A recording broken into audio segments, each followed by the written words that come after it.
Iya, sore Kak. Iya. Lama mikir di sini? Iya, sudah lumayan, sudah mau masuk semester 2. Oh iya. Iya. Jurusan apa kita ambil? Jurusan Kepemimpinan Kristen. Kepemimpinan Kristen. Iya. Motivasimu untuk masuk di kepemimpinan Kristen itu apa? Ya, karena saya ingin mengetahui tentang, karena saya dulu kan saya kan bilang orang di Stakim itu ada jurusan teologi toh. Iya. Nah, saya tidak tahu, saya kira cuma itu teologi Ji. Tapi setelah itu saya tanya-tanyakan sama kakak-kakak yang sudah masuk di sini. Nah, mereka cerita bahwa di situ bukan cuma teologi tapi terbagi-bagi juga. Nah, cerita mereka bilang ada kepemimpinan Kristen. Jadi ya saya tertarik di situ, di kepemimpinan Kristen. Oh iya. Kalau di kepemimpinan Kristen itu ada ya dosen yang kita kenal atau senior? Ada senior, ada Kak Basri, Kak Petrus. Kak Petrus saya. Terus kalau di kepemimpinan Kristen itu pengajaran dosen itu bagaimana untuk kita? Maksudnya secara umum mata kuliahnya apa? Kepemimpinannya itu dalam hal ya otomatis Kristen ya. Ya. Tapi adakah khusus prakteknya yang kamu dapat yang benar-benar fokus pada kepemimpinan Kristen? Ya, nah ya beberapa bulan sudah saya kuliah di sini. Nah, yang saya bisa ambil dari sini itu adalah keberanian. Nah, salah satunya itu kan ya harus berani berbicara kepada siapapun itu, dan jangan dulu pikirkan masalah takutnya, tapi ya alasannya itu harus berani lah. Ya kedepannya itu kita kan bisa tahu tuh kayak mana tuh. Ya. Dan saya datang ke sini karena saya bertanya sama teman saya bahwa kamu sedang mempunyai masalah. Iya, Kak. Ya benar. Iya. Ya. Dan di sini saya juga mempunyai tugas dari dosen konseling saya, dan saya ini sudah semester 6. Iya. Ya, sebelumnya mungkin kamu sudah kenal nama saya Susan dari teman saya ya. Iya. Ya. Kemudian saya ingin mendengar secara langsung masalah apa yang sedang kamu hadapi. Oh, iya. Ya, mungkin masalah ini masalah keluarga, dan masalah ini memang sudah lama nih. Sejak saya SMP, masalah ini memang sudah ada. Itu orang tua saya sama tante saya. Ya, mereka itu kayak ada satu pikiran. Mereka ada masalah di antara mereka begitu tuh. Tapi selama ini saya sudah masuk di kuliah berapa tahun sudah masalah ini, tapi saya tidak pernah tahu masalah itu, masalah apa itu. Karena di saat saya tanya sama orang tua, apa masalahmu? Dia tidak mau jujur sama saya. Tidak tahu kenapa. Dan saya juga tanya sama tante saya, bilang apa masalahmu sama bapakku atau mamamu? Nah bilang begini, tidak ada Ji. Tapi kalau saya perhatikan pasti ada. Karena saat kami di rumah berkumpul bersama-sama tuh, nah saat aku bersama orang tua saya, tante saya pasti tidak ada di situ. Tapi di saat tante saya ada di situ, pasti orang tua saya tidak ada di situ. Nah, di sini saya mempelajari bahwa di antara mereka ini pasti ada sesuatu atau masalah. Tapi mereka tidak tahu kenapa dan mengapa. Kenapa mereka tidak mau jujur sama saya. Selalu saya tanya apa masalahnya, supaya kita bisa tahu tuh, siapa tahu kita bisa bantu tuh. Iya. Tapi mereka selalu tidak mau jujur sama saya. Entah itu kenapa atau masalah apa itu. Nah, selama ini sudah lama masalahnya, tapi mereka tidak mau jujur. Nah, ini alasan saya. Saya meminta solusi atau bagaimana solusinya ini supaya aku bisa menghadapi ini tentang keluarga saya, Kak. Baik. Ya, cukup rumit masalahmu ya di keluarga. Terus pernah kamu berinisiatif untuk menemui mama kamu, papa atau tante kamu untuk berbicara secara langsung berdua? Iya, pernah. Pernah. Iya. Kamu menanyakan hal itu kepada mereka? Iya, pernah.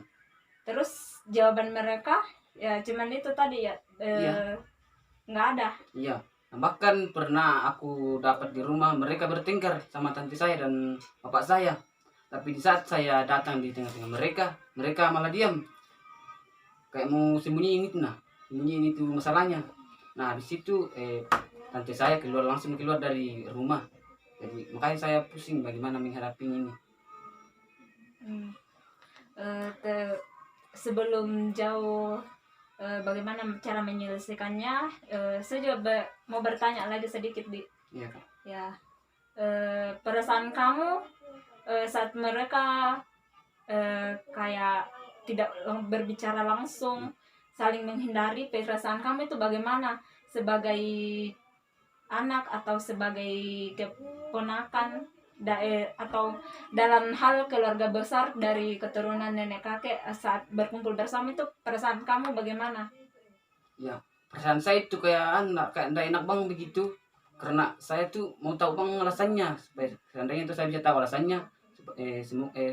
Misalnya tuh kita tahu alasannya, pasti bisa cari solusinya tuh. Memang kita masih masih di bawah umur toh, Iya, tapi iya. setidaknya kita tahu alasannya apa, supaya kita bisa bantu dan kita bisa saling memperbaiki begitu. Hmm. Kan jurusan kamu sekarang kepemimpinan Kristen. Iya. Kamu sudah mencoba umpamanya keluarga satu nenek itu berkumpul di rumah orang tua nenek kamu ya. Iya. Terus ada kamu belum pernah mencoba mengangkat pembicaraan seperti itu, umpamanya kamu diam-diam menanyakan sama nenek apa masalah mereka? Belum pernah. Belum. Iya. Pernah sih ku tanya tapi enggak mau berkumpul. Ku tanya satu-satu tapi mereka Iya. enggak mau jujur.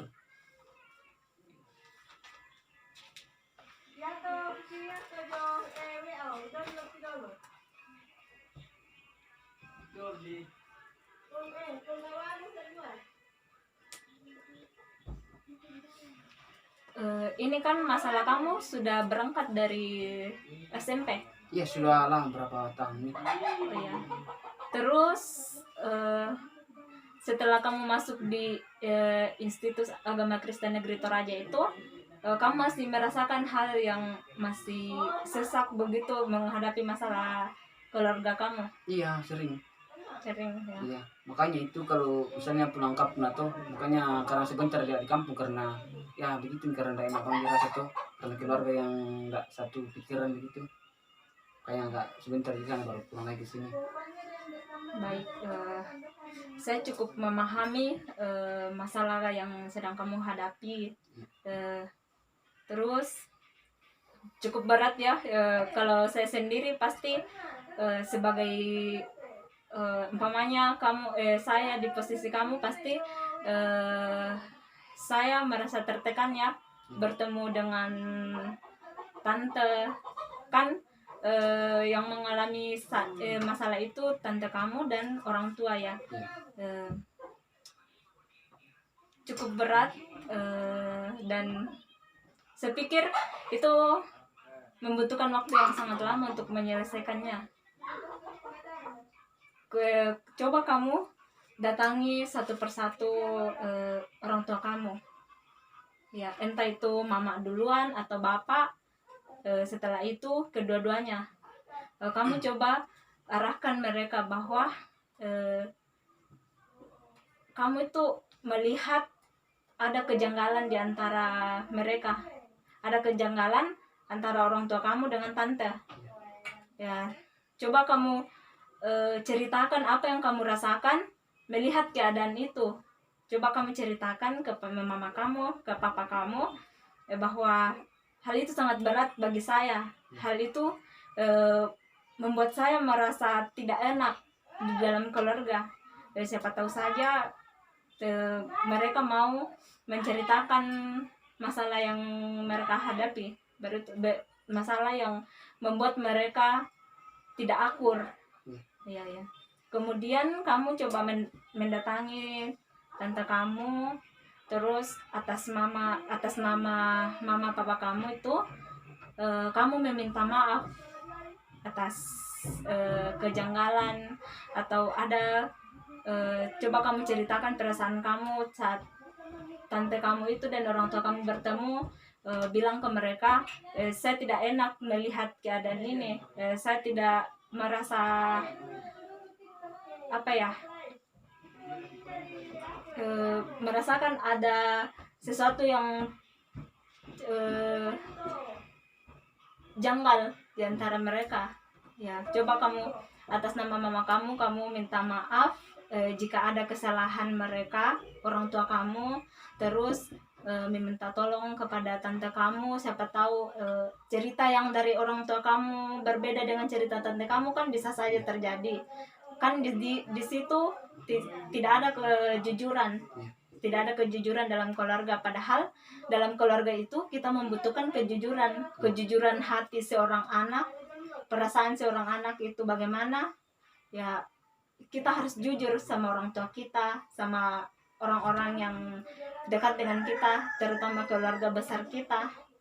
Ya di situ kita harus terbuka bahwa ada kejanggalan ketika kita bertemu dengan mereka, ada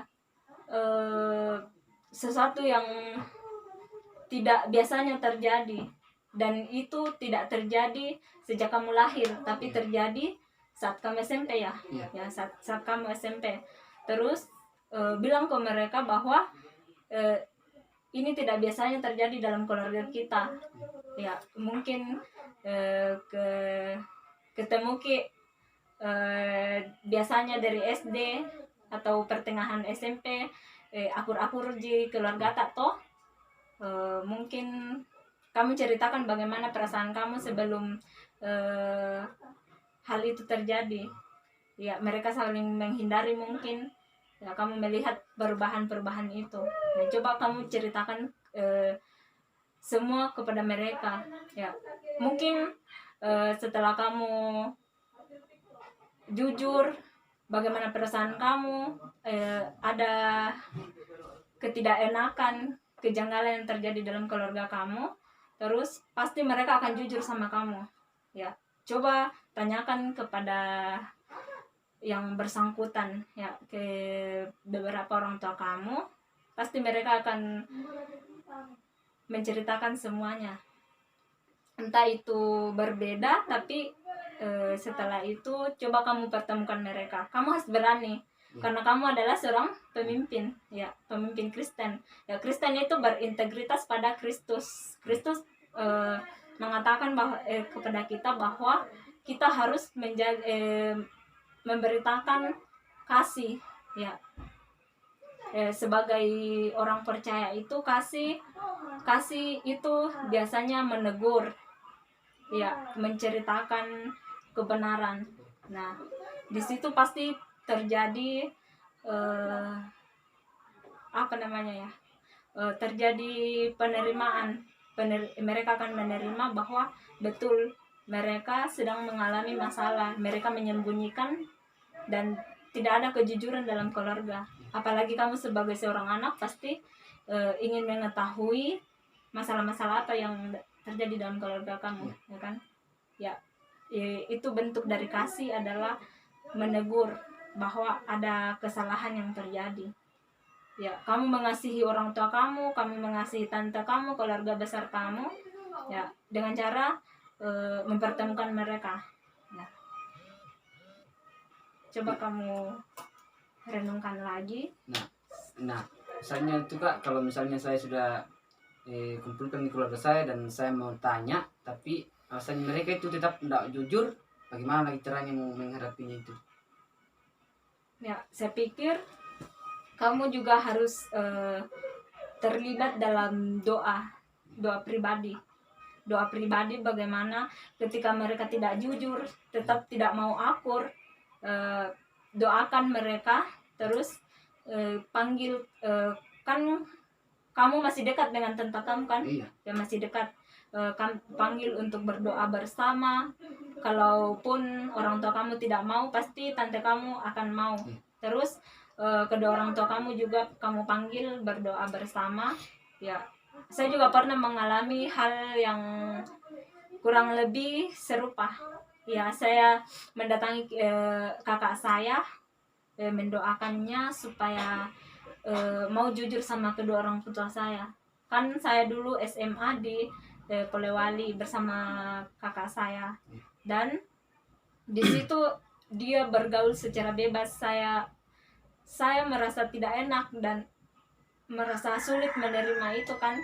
Ya, mereka pulang malam dari sekolah. Ya, kan mereka kalau pulang sekolah kalau tidak bolos baru mereka merokok, mengonsumsi semacam obat-obatan. Nah, kan saya di situ sedih sebagai adik, pasti merasa bersalah juga karena saya tidak melaporkannya kepada orang tua, tapi saya memanggil kakak saya dan guru agama saya, lalu kami berdoa bersama di situ. Dan setelah itu ya mungkin lama prosesnya, 1 tahun kemudian baru kakak saya jujur kepada kedua orang tua saya atas perilakunya selama ini yang menyimpang. Nah, coba kamu lakukan hal semacam itu.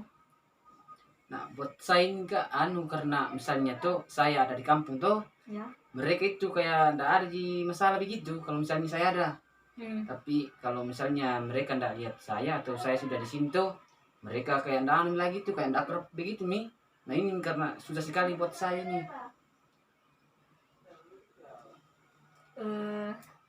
Kamu mungkin jadi mereka itu semacam tidak mau kamu mengetahui bahwa mereka Iya, begitu, mempunyai Kak. masalah. Iya. Oh iya, begitu.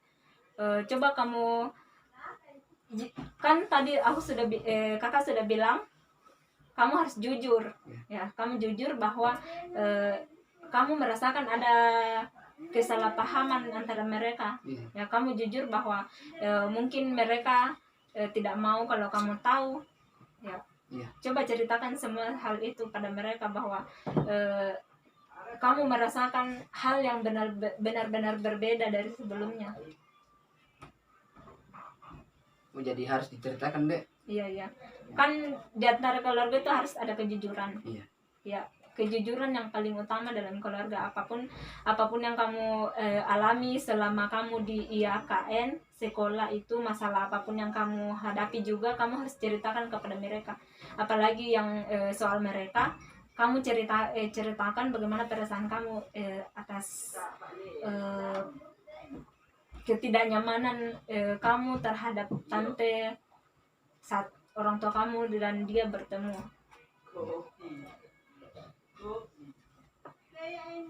Ya, mungkin kamu masih merasa tidak menemukan jalan keluar atau bagaimana. Coba kamu refleksikan lagi bagaimana kasih Tuhan itu kepada kita. Tuhan itu mengasihi kita, Tuhan itu mengampuni setiap orang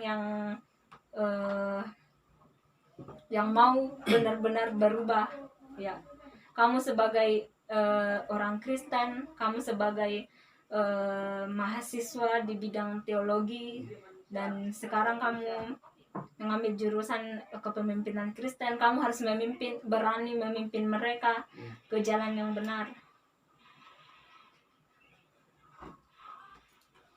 Ya, baik ya, mungkin saya bisa menerima penjelasan dari kakak. Yang saya bisa lakukannya yaitu mengumpulkan keluarga dan saya bisa tanyakan satu-satu kepada mereka ya. Iya. Ya, dan semoga pas saya tanya sama mereka bisa jujur dan masalah ini bisa terselesaikan dengan baik ya. Amin. Ya. Saya juga akan percaya bahwa Tuhan pasti selalu membuka jalan yang terbaik buat menghadapi keluarga saya. Ya, kamu juga terus berdoa, mendoakan mereka. Iya, amin. Terus mendoakan mereka, terus setiap rencana kamu itu jangan lupa sertakan nama mereka dalam doa ya. Titipkan nama mereka dalam setiap perjalanan hidup kamu. Ya. Suatu saat pasti kamu akan berani mempertemukan mereka dan menyelesaikan masalah mereka dan berdamai kembali. Yakin dan percaya itu terjadi. Tuhan menolong kamu. Ya, mungkin sampai di sini dulu.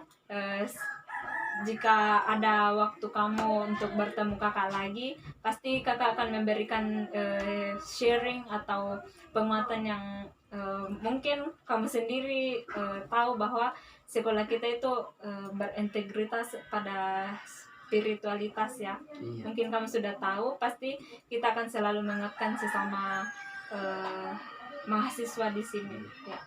Mungkin sampai di sini suatu saat pasti kakak kunjungi kamu atau kebetulan bertemu, kita akan sharing lagi ya. Ya, terima kasih. Ya, kasih solusinya Kak. Ya, makasih.